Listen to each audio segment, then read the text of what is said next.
महंगाई और बेरोजगारी है कि नहीं?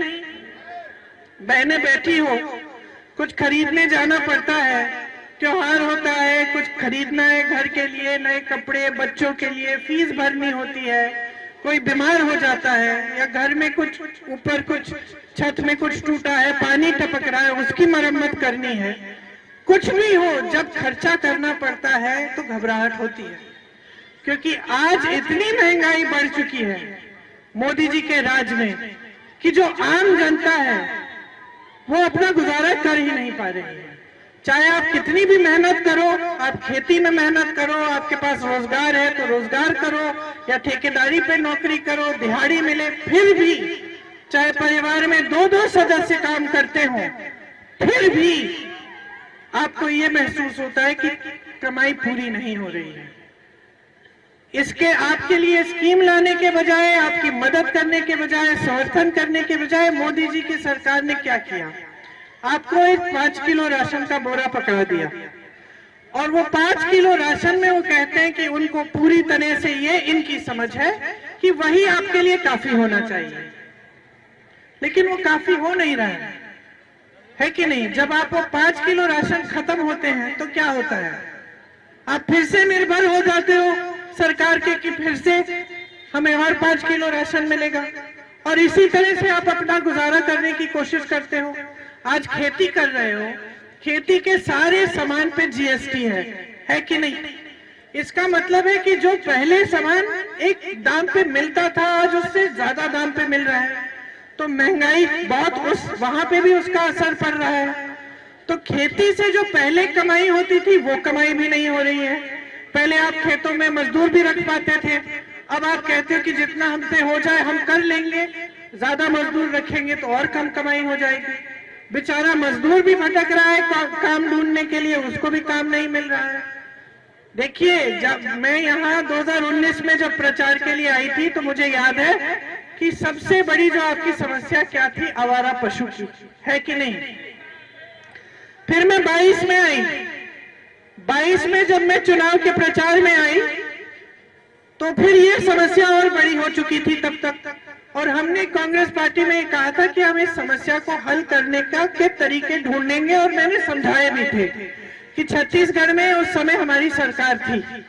छत्तीसगढ़ में कांग्रेस पार्टी ने क्या किया, एक नीति निकाली कि हम गोबर खरीदेंगे, मतलब सरकार गोबर खरीदेगी जनता से। तो जब जनता को पता चला कि सरकार गोबर खरीद रही है तो कुछ ये जो आवारा पशु है उनको संभालने लगी, क्योंकि घर में रखने से उससे कमाई हो रही थी। फिर हमने गौठान बनवाए, और अच्छे गौठान बनवाए, ऐसे नहीं जैसे यहाँ यूपी की सरकार बना रही है, जहाँ पानी नहीं है, छत नहीं है जानवरों के लिए, पशुओं के लिए, खाने के लिए चारा नहीं डलता, धूप होती है। मैंने देखे इतने सारे वीडियो 22 में जहाँ 40-50 जानवर ऐसे ही मर रहे हैं धूप में, क्योंकि गौशाला बना दी, उसमें कोई सुविधा नहीं दी। हमने अपनी सरकार से एक अच्छी सुविधाएं दी थी, ताकि फिर उस गौशाला में से महिलाओं की कमाई भी हो रही थी। ऐसी महिलाएं थी जिन्होंने 60-70 हजार गौशाला में काम करके छत्तीसगढ़ में कमाया था। तो हमने उस समय ही कहा था कि हमारी सरकार आएगी तो हम ऐसी स्कीम लाएंगे ताकि ये जो बहुत बड़ी समस्या है आपको रात को भी खेती में बैठना पड़ता है, सुबह पूरे दिन आप काम करते हो, फिर रात को किसी न किसी को जाके खेती में बैठना पड़ता है पहरेदारी करने के लिए। तो बहुत सारी जो आपकी गहरी गहरी समस्याएं हैं, इनकी ना कोई सुनवाई है भाजपा की सरकारों में और ना कोई हल है। जबकि आप कांग्रेस के जो प्रदेश देखें, आज तेलंगाना में, कर्नाटका में, हिमाचल में कांग्रेस की सरकारें चल रही हैं, वहां जो आपकी समस्याएं हैं उनको हल करने का काम हो रहा है। तो जैसे बेरोजगारी की बात है, भाजपा ने क्या किया, मोदी जी की सरकार ने क्या किया? तमाम बेरोजगार नौजवान हैं। आजकल आप जितनी भी मेहनत कर सकते हो, आप कमाई जितनी भी हो, आप कर्ज लें, कुछ भी करें, लेकिन अपने बच्चों को शिक्षित आप जरूर करते हैं। छोटे से छोटे गांव में मैं गई हूं तो परिवार का पूरा मकसद यही होता है सबसे पहले कि हम अपने बच्चों को शिक्षित करेंगे, बनाएंगे, और फिर बड़े होकर बच्चे रोजगार देंगे और लेंगे, और उसके साथ हम हमारी देखभाल करेंगे। यही मकसद होता है सबका। आज परिस्थितियां ये बन गई हैं, आप पढ़ाते लिखाते बड़ी मुश्किल से, क्योंकि कमाई हो नहीं रही है, महंगाई बढ़ रही है, फीस बढ़ रही है, वर्दियां की सस्ती नहीं मिलती, कुछ सस्ता नहीं मिल रहा है आपको। आप मेहनत करते हैं बच्चों को बड़ा करने के लिए, बच्चे बड़े हो जाते हैं, जब रोजगार का समय आता है तो कोई रोजगार नहीं है, रोजगार के लिए जब भर्ती की परीक्षाएं होती है तो वो पेपर लीक हो जाते हैं। तो ऐसे तमाम बच्चे हैं यूपी में। शिवम बताओ सही बोल रही हूँ कि नहीं? तुम जैसे नौजवान इतने सारे भरे पड़े हैं यूपी में, जो पढ़े लिखे होंगे, इनकी उम्र के होंगे, लेकिन रोजगार नहीं मिल रहा है। रोजगार के पद 30 लाख पद मोदी जी की सरकार में खाली पड़े हैं, आज तक एक नहीं दिया गया है। कोई स्कीम नहीं है कि आप लोगों को सक्षम कैसे बनाया जाएगा। जितनी भी स्कीमें हैं ऐसे ही हैं कि राशन पकड़ा दो, लेकिन रोजगार पकड़ा दो की कोई स्कीम नहीं है। तो आप राशन पे निर्भर रहेंगे, आप सुबह से शाम तक मोदी जी के गुण गाते रहेंगे कि भैया राशन दे दिया, राशन दे दिया, लेकिन आप अपने पैरों पे खड़े नहीं हो पाएंगे। पैरों पे खड़े होने के लिए आपको रोजगार चाहिए, पैरों पे खड़े होने के लिए आपको खेती से कमाई चाहिए, पैरों पे खड़े होने के लिए आपको एक न्यूनतम मजदूरी चाहिए पूरे देश में, कि इससे कम कोई ठेकेदार नहीं दे पाए। मजदूरी कर रहे हो, ठेकेदार के लिए कर रहे हो, कोई बात नहीं, लेकिन न्यूनतम मजदूरी होनी चाहिए। जो सरकारी अधिकारी हैं उनके लिए भी जो पहली नीतियां थी वो आज नहीं है, जो पहली पेंशन की स्कीम थी वो भी आज नहीं है। तो क्या किया इन लोगों ने? अग्निवीर जैसी स्कीम निकाली। अब यहाँ की सड़कों पे मैंने खुद देखा है, 3-3, 4-4 बजे रात को दौड़ लगाते हैं नौजवान। किस लिए लगाते थे बोलूंगी, क्योंकि आज नहीं कर रहे हैं। प्रशिक्षण करते थे, ट्रेनिंग करते थे, दौड़ लगाते थे, वर्जिश करते थे। ये किस लिए? सेना में भर्ती होने के लिए। मोदी जी अग्निवीर स्कीम ले आए। 4 सालों के लिए आप सेना में रहेंगे, 4 साल बाद घर आके फिर से बेरोजगार। तो आपकी बेरोजगारी को हल करने की स्कीम नहीं लाते, आपका दिल तोड़ने वाली, आशाएं तोड़ने वाली स्कीमें ला रहे हैं। और जितनी भी इनकी स्कीमें हैं आज के दिन, सब बड़े बड़े खरबपतियों के लिए हैं। समझ लीजिए आप, बड़े बड़े खरबपतियों को 16 लाख करोड़ रुपए माफ किए इन्होंने कर्ज। आज देश का किसान इतनी मेहनत करता है, कमा नहीं पाता, अपनी बेटी की शादी करनी पड़ती है तो कर्ज लेता है, बच्चे की पढ़ाई करनी पड़ती है, करानी पड़ती है तो कर्ज लेता है। और मैं ऐसे ऐसे घरों में गई हूँ यूपी में, ललितपुर में, अन्य जगहों में, जहाँ पे किसान आत्महत्या कर रहा है मात्र 25,000, 50,000, 1 लाख रुपए के लिए, जबकि 16 लाख करोड़ रुपए सरकारी बैंकों से बड़े बड़े खरबपतियों के माफ हो रहे हैं। ये किसके पैसे हैं? मोदी जी के पैसे तो है नहीं, ये देश के पैसे हैं। ये सरकारी बैंक निजी होते थे एक जमाने में, इंदिरा जी ने सरकारी बना दिए इनको। क्यों बनाए? ताकि जितनी भी ये संपत्ति है ये जनता की संपत्ति हो। तो लोन माफ, कर्जे माफ, ये सब कांग्रेस के जमाने में किसानों के होते थे, बड़े उद्योगपतियों के भी होते हैं, लेकिन किसानों के भी होते थे। आपको याद होगा जब कांग्रेस की सरकारें जहां जहां आपको जानकारी होगी, जहां जहां जिन प्रदेशों में आई, छत्तीसगढ़ में आई, किसानों का कर्ज माफ हुआ।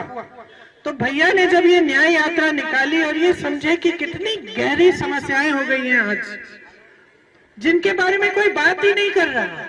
भाजपा के नेता यहाँ आएंगे आपको भाषण देने के लिए, तो मैं यकीन दिला सकती हूँ आपको, धर्म की बात करेंगे, जाति की बात करेंगे, मंदिर मस्जिद की बात करेंगे, आपकी समस्याओं की बात नहीं करेंगे।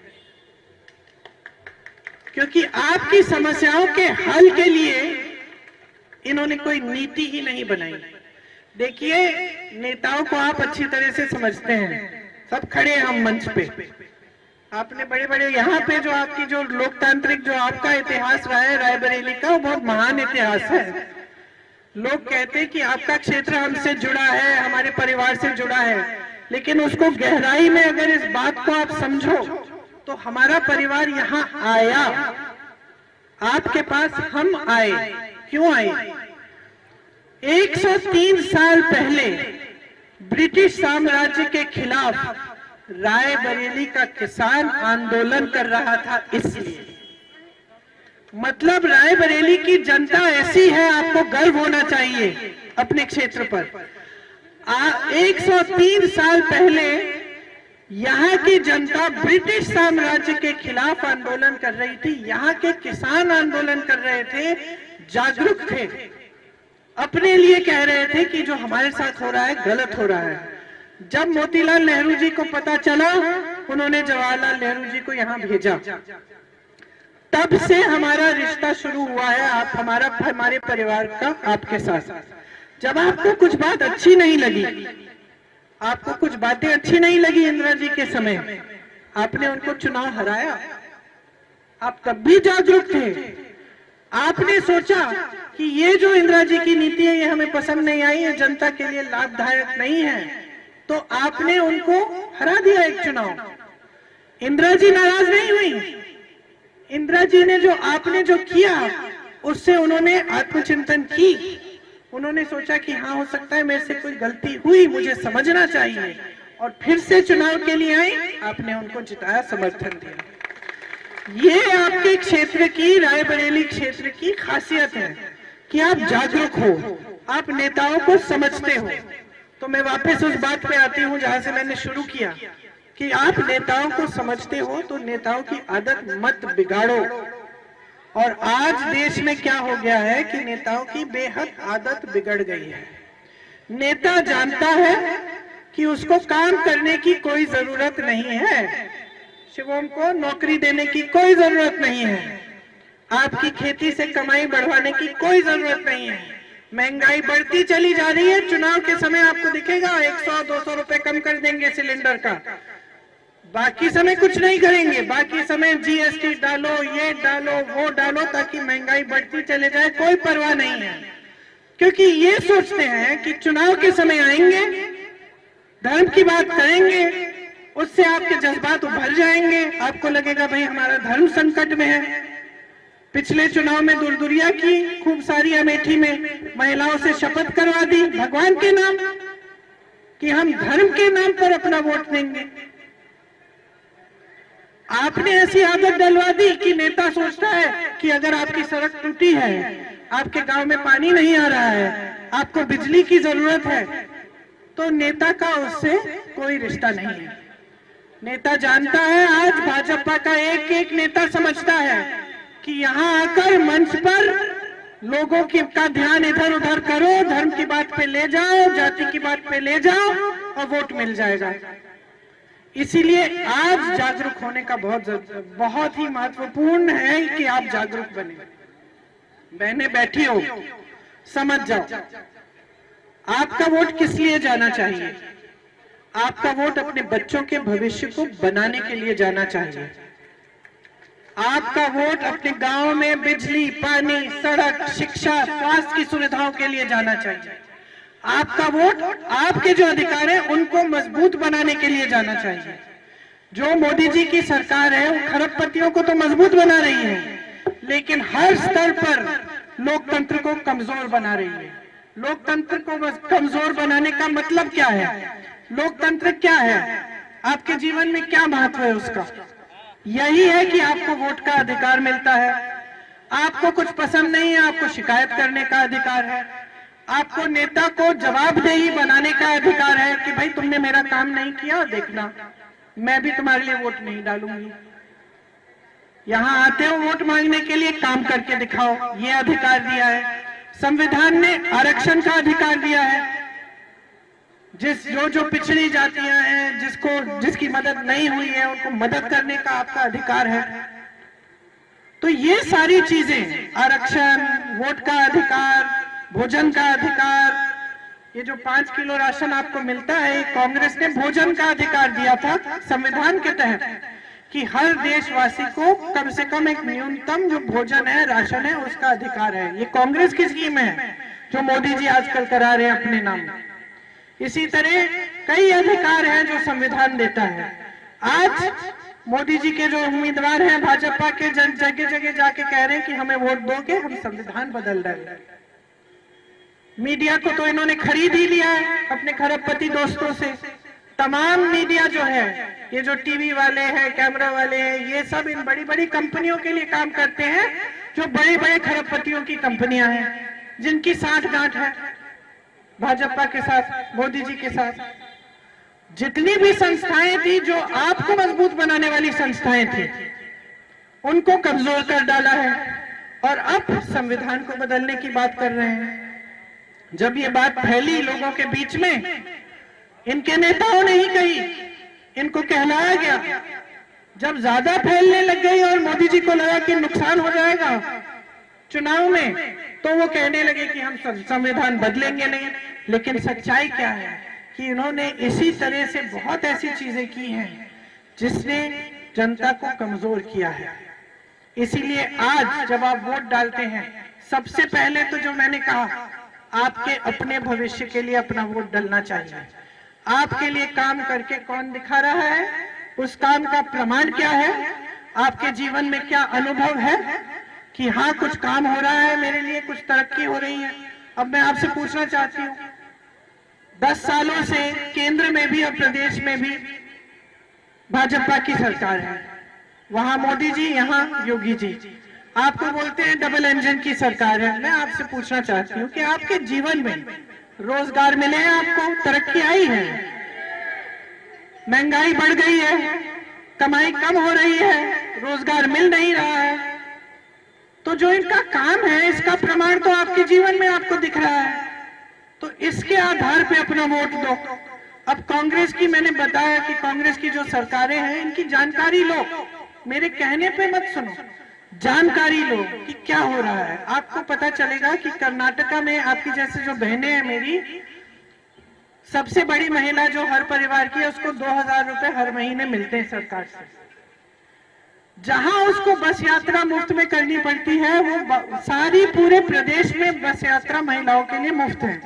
आज महिलाएं जितनी तीर्थ यात्रा पे के लिए जा रही हैं पूरे प्रदेश में, बस लेके अपने मायके में जा रही हैं, मिलने के लिए रिश्तेदारों से, सब मुफ्त। ये हो रहा है कांग्रेस के प्रदेशों में। कांग्रेस के प्रदेशों में किसानों का कर्ज माफ हुआ है, किसानों के लिए अच्छी अच्छी स्कीम आई है, 200 यूनिट बिजली फ्री मिल रही है आज के दिन। आपको सिर्फ एक फोन लगा के या किसी से पूछो जिसको जानकारी हो उस प्रदेश की, आपको पता चलेगा कि जहां कांग्रेस की सरकार है वहां काम हो रहा है। आपने खुद इस क्षेत्र में देखा है, जब हमारी सरकारें रही हैं तो कितना काम हुआ। तो आपको ये बातें समझनी पड़ेंगी। कुछ ऐसी गारंटी है जो हम इस चुनाव में लाए हैं। हम इनको गारंटी इसलिए कहते हैं क्योंकि हमने करके दिखाया प्रदेशों में और हम करके दिखाएंगे। क्या है ये गारंटी? 1 लाख रुपए सालाना, 1 लाख रुपए परिवार की सबसे बड़ी महिला के खाते में डाले जाएंगे। 8500 रुपए हर महीने बनते हैं, ये डाले जाएंगे। आज जो आपकी संपत्ति है देश की, सारे बड़े बड़े खरबपतियों को दी जा रही है, हम वो संपत्ति वापस लाके आपके हाथों में डालेंगे। तो सबसे पहली स्कीम तो ये महिलाओं वाली है। फिर 50% जितने भी सरकारी पद है, जितने जितने रोजगार हैं, वो महिलाओं के लिए हम आरक्षित करेंगे। मतलब पहले से जो आरक्षण है वो चलेगा, तो जो ओबीसी आरक्षण है, जो दलितों का आरक्षण है, चलेगा, बस उसमें आधी महिलाओं को मिलेंगी नौकरियां, ताकि महिलाएं भी अपने पैरों पे खड़ी हो पाए। आशा, आंगनवाड़ी और जो मिड डे मील की महिलाएं हैं जो मदद करती हैं, आजकल कई सालों से आपका जो मानदेय है वो बढ़ाया नहीं गया है। उस मानदेय में केंद्र सरकार की तरफ से भी पैसे डलते हैं। हम उन पैसों को दुगना करेंगे ताकि आपका मानदेय बढ़ जाए और आपको सुविधा हो। उसके साथ साथ नौजवानों के लिए सुन लो, नौजवानों के लिए 30 लाख पद जो मोदी जी की सरकार ने खाली रखे हैं, उनको भरने का काम हम तुरंत शुरू कराएंगे। 5000 करोड़ रुपए का फंड बनाएंगे, जिसमें से अगर आप अपना छोटा कारोबार शुरू करना चाहते हैं, अगर कोई अपना छोटा सा कुछ मैन्युफैक्चरिंग का यूनिट, कुछ भी छोटा बिजनेस शुरू करना चाहें, तो उस फंड में से आपको पैसे मिलेंगे। ये खास नौजवानों के लिए है। जो बड़े लोग होते हैं, अमीर लोग होते हैं, क्या करते हैं, बच्चा शिक्षित होता है तो स्थायी नौकरी मिलने से पहले उसको कहीं पे इंटर्नशिप, अप्रेंटिसशिप में डालते हैं। उससे क्या होता है कि वो सीख भी लेता है और उसको वेतन मिल भी जाता है। लेकिन गरीब परिवारों के लिए, गरीब लोगों के लिए ये सुविधा नहीं है उपलब्ध। तो हम सरकार की तरफ से जो भी स्नातक पास बच्चे हैं उनके लिए हम ये अप्रेंटिसशिप का प्रोग्राम लाएंगे, जिससे 1 लाख रुपए सालाना नौजवानों को मिलेगा जब तक उनकी अस्थायी नौकरी नहीं हो। किसानों के लिए मैंने जीएसटी की बात की, महंगाई की बात की। जितने भी खेती के सामान हैं जिस पे आज जीएसटी लगा है वो सब हम जीएसटी से मुक्त करेंगे। आपकी कर्ज माफी के लिए एक स्थायी आयोग बनेगा। स्थायी आयोग का मतलब है कि ये निर्भर नहीं होगा जो सरकार आ रही है उस पे, कि मतलब है कि अगर हमने बना दिया और हमने आज कह दिया कि हम आपका कर्ज माफ कर रहे हैं तो अभी आपके कर्ज माफ हो गए। 4-5 साल बाद अगर किसी का फिर से कर्ज होगा तो फिर कैसे माफ होगा? तो अगर फिर से कोई पार्टी ऐलान नहीं करेगी कि हाँ हम करने जा रहे हैं, तो हम एक स्थायी आयोग बनाना चाहते हैं सरकार में, केंद्र सरकार से। ये स्थायी आयोग होगा, जब जब आप कर्ज लेते हैं और आप संकट में पड़ते हैं उस स्थायी आयोग में जाकर अपना कर्ज माफ करा सकते हैं। ये स्थायी आयोग बनेगा। तो ये सारी हमारी स्कीमें हैं, इससे ज्यादा भी है खूब सारी। मेरे मन में जितनी आई मैंने सुना दी जो महत्वपूर्ण है, लेकिन इसके अलावा भी बहुत सारी स्कीमें हैं आपके लिए जो आपको आगे बढ़ाने की स्कीम है और जो इस नजरिए से बनाई गई हैं कि आपके साथ सबसे ज्यादा अन्याय हुआ है इन 10 सालों में। बड़ी बड़ी बातें, टीवी पे अच्छे अच्छे सुनहरे सपने, ऐसे लग रहा है कि देश की बहुत तरक्की हो रही है, मगर कहीं और हो रही होगी क्योंकि आपके जीवन में तो दिख नहीं रही है। तो इसी परिस्थिति में जनता को रखना कि जनता का ध्यान इधर उधर हो रहा है, कभी धर्म पर, कभी जाति की समस्याओं पर, लेकिन इस बात पर नहीं कि आपकी समस्याओं को हल कैसे करना है। ये राजनीति चल रही है, इस राजनीति को बदलने के लिए आप अपना वोट का इस्तेमाल करो। यहाँ आप सही राजनीति को अच्छी तरह समझते हैं। सेवा की राजनीति आपको मेरे परिवार के 4 पुश्तों ने दिखाई है, और जिस तरह से हमने सेवा की है उस तरह से आपने भी अपनी जिम्मेदारियां निभाई हैं। हमेशा देश के प्रति अपनी निष्ठा, देश के प्रति अपनी जागरूकता आपने दिखाई है। आज बहुत ही महत्वपूर्ण है कि आप सब जागरूक बन जाएं और जो केंद्र में सरकार है मोदी जी की उसको बदल डालें। यहाँ पे आप राहुल जी को जिताएंगे तो आपको एक ऐसे सांसद मिलेंगे,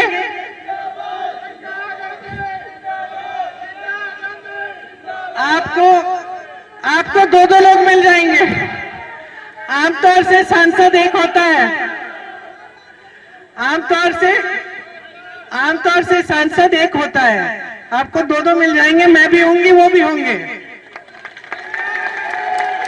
वो सांसद होंगे आपके, और मैं उनके साथ साथ काम करूंगी, आपके बीच आएंगे, सारी समस्याओं को समझ के पूरे दिल से, जैसे हमारे पूर्वजों ने किया, हम आपकी समस्याओं को हल करने के लिए समर्पित रहेंगे। आप सबने बहुत ध्यान से सुना, मेरी बातें याद रखना। पोलिंग का दिन शायद 20 तारीख को है। 20 तारीख को पोलिंग के लिए जाएंगे तो सोच समझ के अपना वोट देना, अपने ही परिवारों की मजबूती के लिए, अपने गांव की मजबूती के लिए, अपने प्रदेश की मजबूती के लिए और अपने देश की मजबूती के लिए। तो आप सबको बहुत बहुत धन्यवाद। चुनाव के बाद फिर से मिलेंगे।